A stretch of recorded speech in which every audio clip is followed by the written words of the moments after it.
suis romagnatois, pas de naissance, mais d'adoption depuis 1978. Donc ça commence à faire un petit peu. Bon, au niveau sportif, je courais beaucoup, donc avec quelques amis, on avait déjà monté une petite structure au niveau du foyer laïque. Donc on était entre 10 et 20 personnes tous les matins à courir. Ça, c'était dans les années 80, 90. Puis de fil en aiguille, on s'est dit qu'on pouvait peut-être créer une structure plus officielle en montant un club. 99, on a créé officiellement la section athlétisme au sein de l'AS Romagna.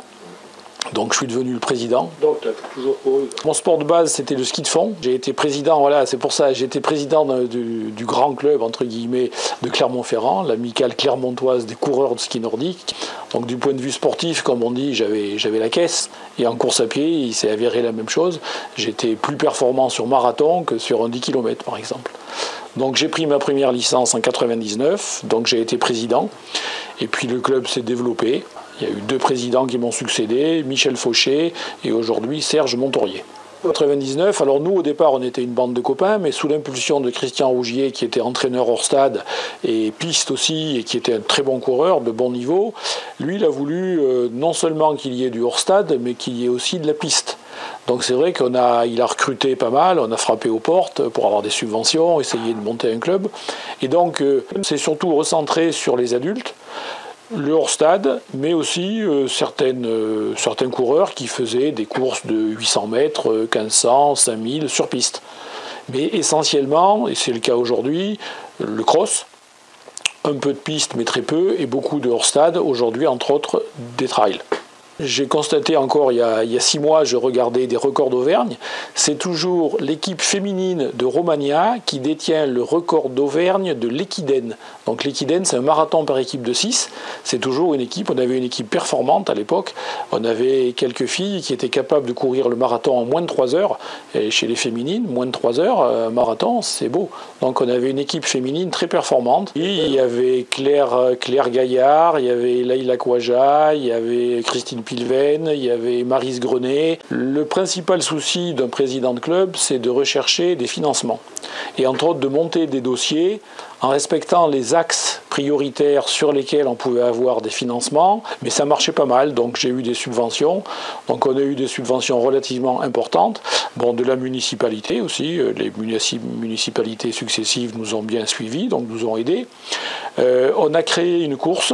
Aujourd'hui, c'est la romagnatoise. Alors, aujourd'hui, il y a un trail et un 5 km, si je me souviens bien. Donc, on est dans l'air du temps. Les trails, aujourd'hui, c'est ce qui marche bien. Donc, ça aussi, une course comme ça peut aider à apporter un peu de financement au club. C'était Michel Fauché qui avait été distingué à une assemblée générale de la fédération pour son action, effectivement, au sein du club. Et bon, on parle du président, mais il faut bien comprendre qu'un club, ça marche aussi avec un bureau et des bénévoles, et sans les bénévoles, moi je le dis toujours, un club ne fonctionnerait pas. Donc moi je remercie, ils se reconnaîtront, tous les bénévoles qui m'ont aidé lorsque j'étais président du club. À l'époque, la présidente de la Ligue d'Auvergne d'athlétisme, c'était Madame Annie Laurent, et elle m'a proposé de devenir secrétaire général de la Ligue en 2008. Donc j'ai dit OK, donc en 2008 je suis devenu secrétaire général de la Ligue d'Auvergne. Puis bon, j'ai fait 2008, 2009, 2010, puis en 2011, pour des raisons diverses, elle a souhaité démissionner. Et donc je suis devenu président au mois de mai 2011. Donc ensuite j'ai été confirmé à l'Assemblée Générale de 2012. Je vais le rester pour les dernières semaines qui restent en 2016, puisqu'il va y avoir bientôt la fusion avec la Ligue de Rhône-Alpes. Voilà. Alors aujourd'hui, donc au 31 août 2016, nous avions, c'est marqué là-haut, 7457 licenciés, donc c'est le record absolu, ça restera le record de licence en Auvergne. En athlétisme, la Ligue d'Auvergne est dans le top 5 de toutes les ligues d'athlétisme de France. Donc on est assez bien positionné. Depuis 10 ans, on va dire, la Ligue a bien évolué, on a augmenté notre nombre de licenciés, le nombre de dirigeants diplômés, formés, parce que maintenant on demande de plus en plus de professionnalisation aux encadrants, le nombre d'entraîneurs, etc. Donc la Ligue marche bien, oui, c'est vrai. En 2012, j'ai été également élu au comité directeur de la fédération et je fais partie de quelques commissions. Donc c'est vrai qu'en 15 ans, j'ai gravi les échelons rapidement et ça m'est, je vais dire, tombé dessus, je ne m'y attendais pas du tout. Mais c'est un boulot très prenant, bénévole complètement, mais très intéressant. C'est un plein temps. Je passe à la Ligue tous les jours. Je suis aussi juge fédéral SO, donc je suis souvent sur les compétitions. J'ai beaucoup de réunions, forcément, beaucoup de rendez-vous. J'essaie d'aller le plus souvent possible dans les 4 départements de la région. Donc, quand un club ou un comité départemental m'invite à une assemblée générale, j'essaie d'y aller. Donc, Moulins, Montluçon, Vichy, Le Puy, Aurillac, Saint-Flour. Donc, je connais bien notre région Auvergne. 43. Ce qui est pas mal. En 2002, le stadium Jean Pélez a été créé et ça a été effectivement un formidable outil pour, je dirais, les compétitions régionales et pour les clubs de l'agglomération clermontoise qui ont un outil exceptionnel pour s'entraîner. Et tous ceux qui arrivent pour la première fois dans la salle disent c'est magnifique comme salle.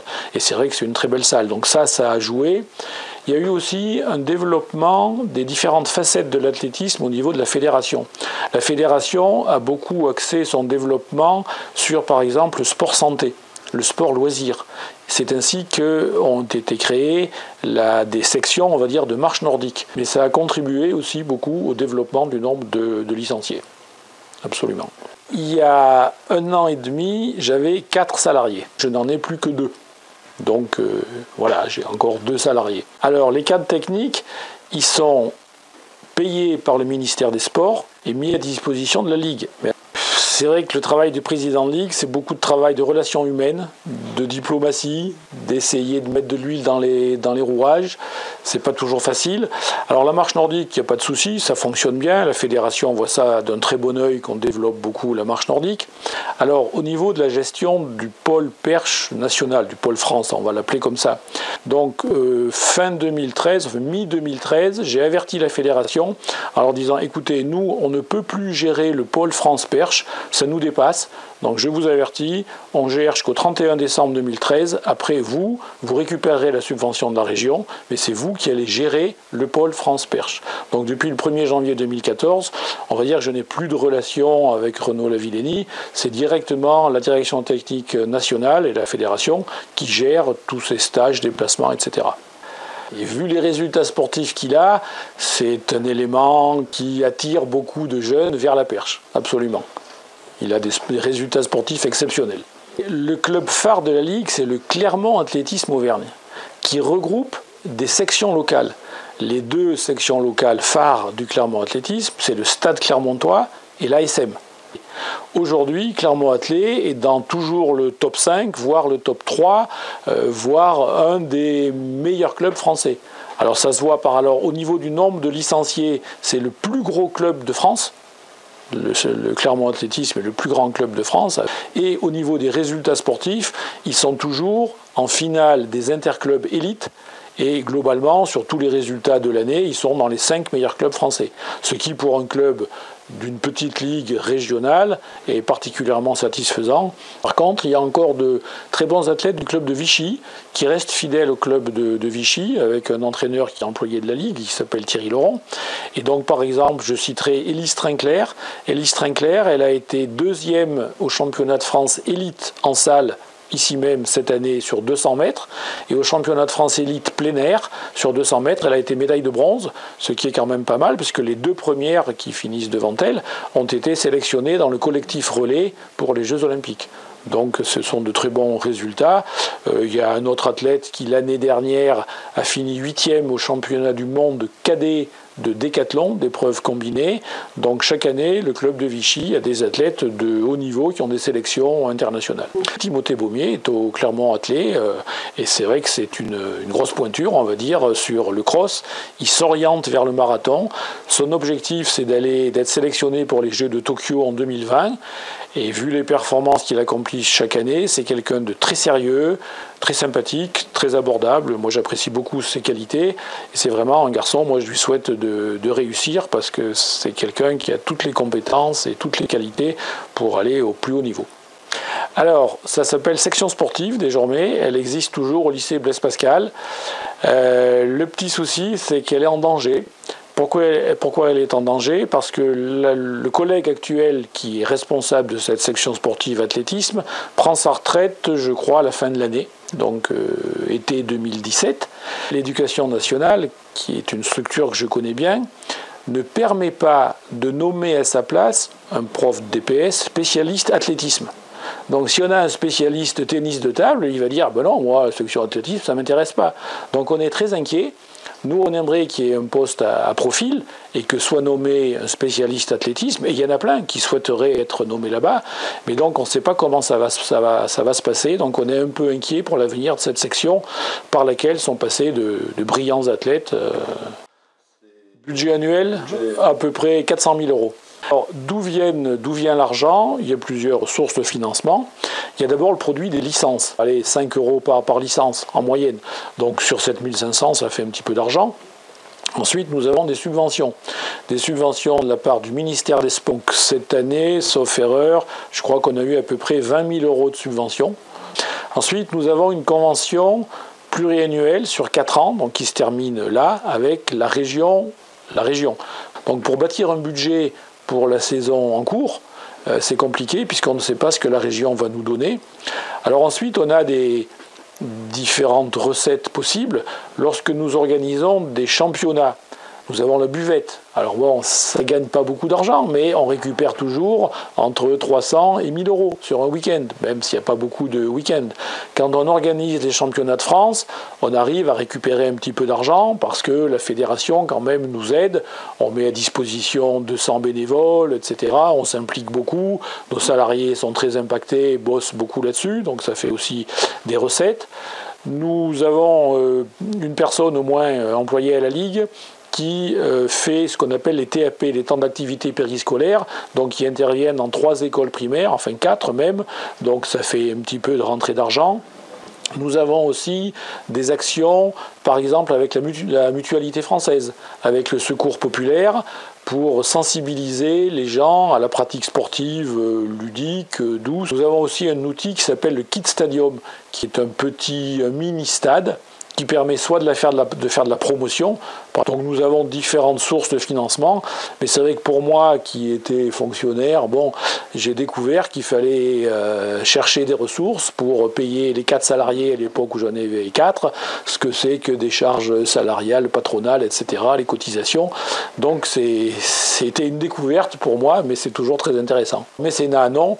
Partenariat privé, j'avais réussi, lorsque je suis en 2012, j'ai réussi à obtenir un partenariat avec le Crédit Mutuel, qui a été notre banque, donc qui nous a donné jusqu'à cette année 5 000 euros par an, ce qui n'était pas neutre pour nous, c'était bien, mais forcément nous allons devoir fermer au premier trimestre 2017 notre compte, parce que tout va être géré à partir du siège de la Ligue de Rhône-Alpes qui est à Bourgoin-Jallieu. Et donc on n'aura plus les 5 000 euros d'aide que donnait le Crédit Mutuel jusqu'à maintenant. Alors, de toute façon, on n'avait pas le choix.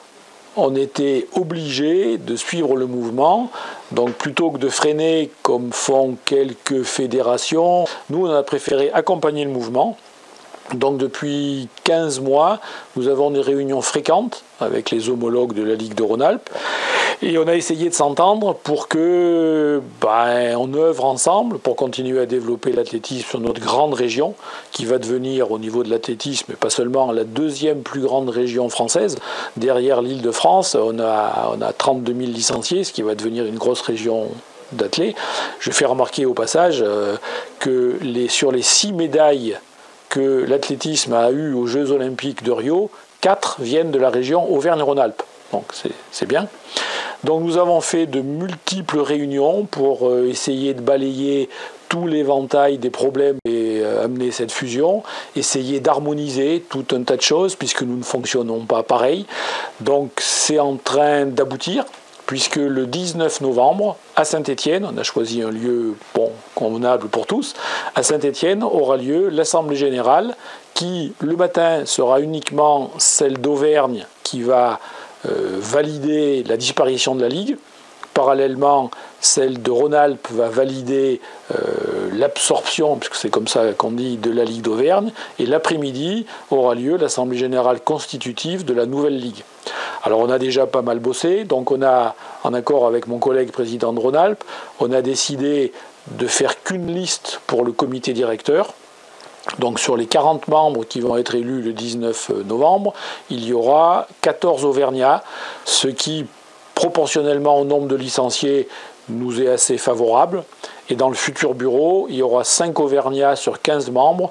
Là aussi, bon, on peut dire qu'on a assez bien œuvré pour que l'Auvergne continue à être présente. Au niveau des compétitions sportives, il est bien évident qu'il y aura toujours beaucoup de compétitions au Stadium Jean Pélez et en Auvergne aussi. Au niveau des compétitions, ça ne changera pas grand-chose, mis à part le nom des compétitions. Donc c'est beaucoup de travail quand même, c'est pas simple. On y arrive et ça va marcher. Donc on sait déjà qu'on aura moins d'argent que l'addition Auvergne et Rhône-Alpes qu'on avait en 2016, mais il y aura encore des subventions, mais comme je le disais, on ne sait pas encore sur quels axes. Pour l'anecdote, le président Wauquiez était encore l'année dernière licencié à la Fédération française d'athlétisme. Il fait de la course à pied. Donc je veux dire, en plaisantant, que c'est une de mes ouailles, si on peut dire. Hein. Il a un maillot rouge, hein, c'est ça? Oui, il est au club de Velay Athlétisme, c'est ça, avec la grosse parka. Voilà. C'est ça. Tout à fait, puisque ça reste une des plus belles salles de France, puisque pour les salles en France, il y avait pendant longtemps une salle qui a été emblématique, c'est celle de Liévin, où ont eu lieu des championnats d'Europe, où ont été battus des records, il y a eu des championnats de France. Ça fait 3 ou 4 ans qu'elle n'est plus utilisée et on craint pour sa survie, il est fort possible qu'elle ne soit jamais rouverte, mais carrément détruite. Après, il y a le palais Omnisport de Paris-Bercy, qui s'appelle plus comme ça, qui s'appelle l'hôtel Arena, hôtel Accor, Arena. Alors, organiser des championnats de France, ça coûte très très cher. Donc, cette année, les championnats de France en salle auront lieu à Bordeaux. C'est le Vélodrome de Bordeaux. C'est une piste avec un anneau 4 couloirs, alors qu'ici, on en a 6. Une piste centrale avec 6 couloirs, alors qu'ici, on en a 8. Donc, bon, le président Amsalem a dit, ouais, bon, on ne peut pas toujours les faire au Stadium Jean Pélez à Aubière, il faut changer un peu. Il a obtenu des subventions intéressantes de la région Grand Aquitaine, donc c'est pour ça que cette année, en 2017, les championnats de France élite en salle auront lieu à Bordeaux. Et il y a une salle, par contre, qui est en construction et qui sera prête pour l'année prochaine à Miramas. Donc je pense qu'en 2018, les championnats de France élite en salle auront lieu à Miramas et je pense en 2019 à Clermont-Ferrand. Mais cette salle restera toujours très utilisée pour des meetings, il y a des projets, donc c'est toujours effectivement un outil de qualité. Il faut une multitude de juges, de bénévoles, il faut du secrétariat, chronométrage électronique, etc.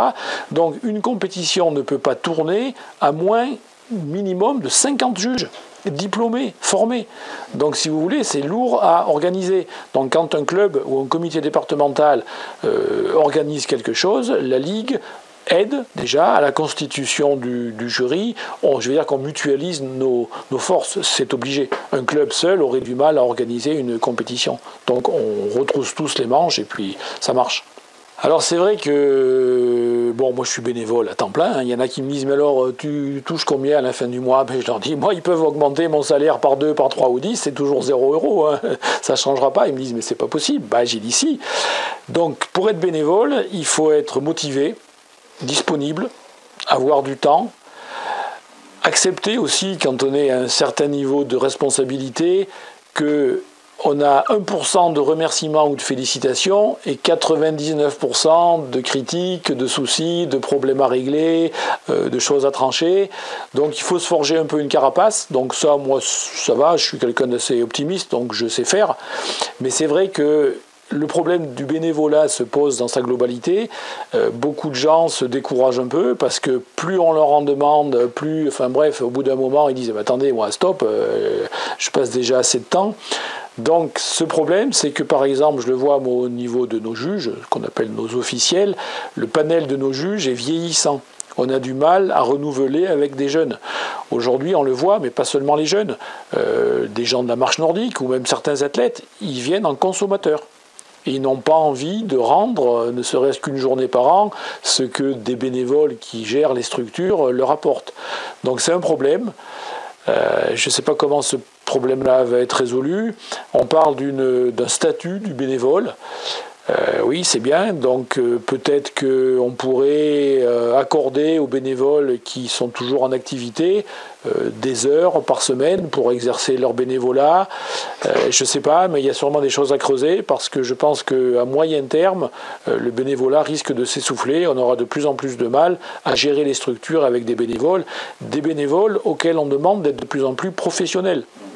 Maintenant, pour être dirigeant d'un club, ou a fortiori d'une ligue, il faut passer des diplômes. Il y a une formation continue, des recyclages, et donc on leur en demande beaucoup. Je comprends qu'à un moment donné, ils s'essoufflent, et moi, à chaque compétition, je tiens à remercier les bénévoles, sans lesquels les compétitions ne pourraient pas avoir lieu. Les athlètes ne s'en rendent pas tous compte de ça, donc il faut leur rappeler systématiquement. C'est d'arriver à faire en sorte de ne pas décourager personne. Donc forcément, sur 43 ou 44 clubs, je ne sais plus combien on est, donc beaucoup de dirigeants, beaucoup d'entraîneurs, beaucoup d'officiels, il y a des conflits. Il y a des conflits de personnes, il y a des rivalités entre clubs. Donc j'ai un gros travail de diplomatie, de calmer les gens, de les mettre ensemble autour d'une table, de mettre de l'huile dans les rouages. C'est un gros travail de relations humaines. Bon, plus le travail de dossier à monter, chercher des subventions et tout ça, mais les relations humaines, mettre du liant dans les rivalités de clubs, dans les querelles de personnes, ça c'est du boulot et c'est vrai que c'est pas simple. J'y arrive généralement, mais pas toujours. Il y a des fois des bénévoles qui ont dit « moi si c'est comme ça, je m'en vais ». Il n'y en a pas beaucoup, mais ça arrive, c'est systématique. C'est aussi savoir prendre des coups, ah ben, tout à fait. Ah oui, oui, des fois je reçois des mails violents. Bon, je m'affole pas, je réponds pas, ou je réponds très calmement. Merci pour ton mail, voilà. Mais ça, il faut savoir, il faut pas réagir dans l'instant et sous l'impulsivité. C'est pas bon. Il faut prendre un peu le temps de la réflexion et répondre calmement et surtout pas mettre d'huile sur le feu parce que là, il n'y a rien de pire. Hein. Mais bon, ce sont des problèmes auxquels je suis confronté fréquemment. Surtout avec les bénévoles, oui. Oui, oui, bien sûr. Vous avez des professionnels, des athlètes professionnels qui, sur un stade, râlent parce qu'ils estiment que le jury ne les met pas dans de bonnes conditions, parce que si, parce que là. Bon, à ce moment-là, il y a des règles. On leur dit, attends, la règle, tu la connais, c'est ça, donc maintenant tu respectes, ou sinon tu as un carton jaune, voire un carton rouge. C'est comme au foot ou au rugby, les cartons existent. Oui, bah, de voir que, par exemple, en 2012, les gens m'ont dit, parce que moi j'ai toujours dit, vous savez, je suis là un peu par hasard, s'il y en a qui veulent la place, prenez-la. De voir que 90% des dirigeants des clubs, des officiels m'ont dit non Alain, non, on préfère que tu restes, continue, voilà. Et cette année aussi, beaucoup m'ont dit non, il faut que tu continues au sein de la nouvelle ligue, tu seras vice-président, délégué, non, on compte sur toi, reste. Ça veut dire que dans l'ensemble, les gens ont apprécié ce que j'ai pu faire. Voilà, donc on essaie de faire au mieux et quand on voit que les gens sont satisfaits de ce qu'on a fait, je crois que c'est une satisfaction personnelle. Je l'oublie pas souvent. Je confirme que justement, quand je marche comme ça, je suis souvent dans ma bulle. Je pense à tiens, il faudra que je fasse ça. Lui, il faudra que je lui envoie un mail. Là, j'ai ça à faire. C'est vrai que, outre la présence, par exemple ici au bureau, chez moi, le soir, la nuit, je suis devant l'ordinateur, je réfléchis. C'est vrai que ça occupe beaucoup de mes pensées. Trop, dit mon épouse.